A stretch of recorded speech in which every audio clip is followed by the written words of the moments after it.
इस कार्यक्रम के पुण्यार्चक हैं स्वर्गीय पंडित श्री रतनलाल जी बैनाड़ा की स्मृति में बैनाड़ा उद्योग लिमिटेड, आगरा।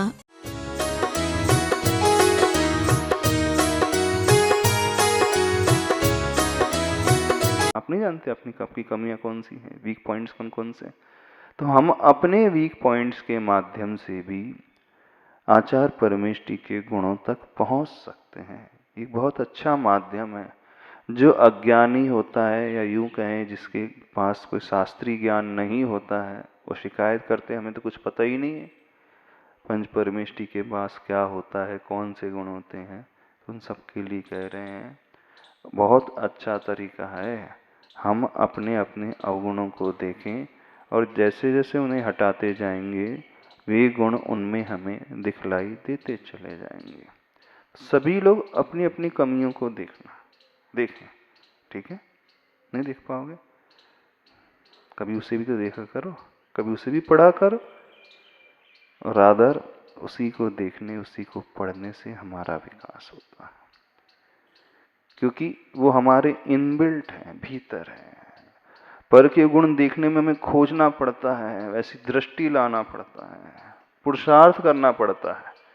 लेकिन जो हमारे भीतर समाहित है, हमारे पास ही है, उसे खोजने में थोड़ी मेहनत करना पड़ता है। जो वस्तु आपके पास है, आपके मन में, हृदय में समाहित है, उसको खोजना पड़ने में मेहनत करना पड़ता है। तो कौन कौन सी कमियां हैं बताओ, कौन कौन सी कमियां हैं? क्रोध की कमी है, ईर्ष्या की कमी है, और चोरी की भावना है, और गलत दृष्टि की भावना रहती है, और अभिमान रहता है। Very good. और रहती अपनी पकड़ में नहीं। एक और तरीका बताते, जिसको आप बिल्कुल लाइक नहीं करते, जो आपका एकदम कट्टर शत्रु है, जिसको देख करके ईर्ष्या होती है, उसकी सारी जो बैड हैबिट्स याद कर लो। वो अपने में इधर भी रहती हैं, सारी कमियां तो नजर, दूसरे शत्रु की कमियां नजर नहीं आती ना बहुत आसानी। हाँ, उसमें ये है, उसमें ये है, उसमें है। तो हमारे भीतर भी वही है, बस आचार परमेष्टि के भीतर ये कुछ भी नहीं है। ठीक है, नहीं समझ में आ रही बात? सहस्त्र नाम पढ़ा कभी आपने? जिन सहस्त्र नाम स्तोत्र, और अपना सहस्त्र नाम पढ़ा है? अपनी कमियों का सहस्त्र नाम। तो अपनी कमियों का सहस्त्र नाम स्तोत्र थोड़ा सा वाच लेना, लिख लेना, माइंड में बना लेना। क्रोध की है, मान की है, लोभ की है, ईर्ष्या की है, माया की है, शोक की है, चिंता की है, भय की है, स्ट्रेस की है, डिप्रेशन की है, बुराइयां की हैं, जलन की है, और ग्लानि की है। और कौन कौन सी बता दें? हाँ, हिंसा में आनंद मनाते हैं, परिग्रह में जोड़ करके आनंद मनाते हो, झूठ बोल करके आनंद मनाते हो, 5 पापों की कमियां हैं, हिंसा, झूठ, चोरी, कुशील, परिग्रह 4 संज्ञाओं की है, आहार, भय, मैथुन, परिग्रह, रौद्र ध्यान की है, आर्त ध्यान की है। और बता दें, फिर मन से है, फिर वचन से है, फिर काय से है, फिर कृत से है, फिर कारित से है, फिर अनुमोदना से है। और बता दें? नहीं बता। गुणा करते जाओ, आपस में मल्टीप्लाई करते जाओ, 1008 से ज़्यादा न जाएंगे। तो बस अपना सहस्रनाम पढ़ना है, फिर बाद में जिन सहस्रनाम अपने आप आ जाएगा, क्योंकि इसके ठीक अपोजिट प्रभु के पास है, इससे ठीक अपोजिट आचार्य भगवान के पास है। Very simple. चलो आज आचार्य परमेष्टि का ध्यान करते हैं। विशुद्धि केंद्र में उस पीले रंग में रूम बीजाक्षर सहित कैसी धारणा बनाएंगे? सभी को इस मुद्रा में बैठ कर के, अभी हमारा शरीर अपना शरीर नहीं है, किसका शरीर है? इस शरीर से जितनी जितनी हम अशुद्धि निकालते चले जाएंगे, उतनी ही विशुद्धि, उतने ही गुण जैसे आचार्य परमेष्टि के हैं प्रकट करते जाए। ये आंखें हमारी नहीं है, उनकी आंखें हैं। ये मुख हमारा नहीं, उनका है।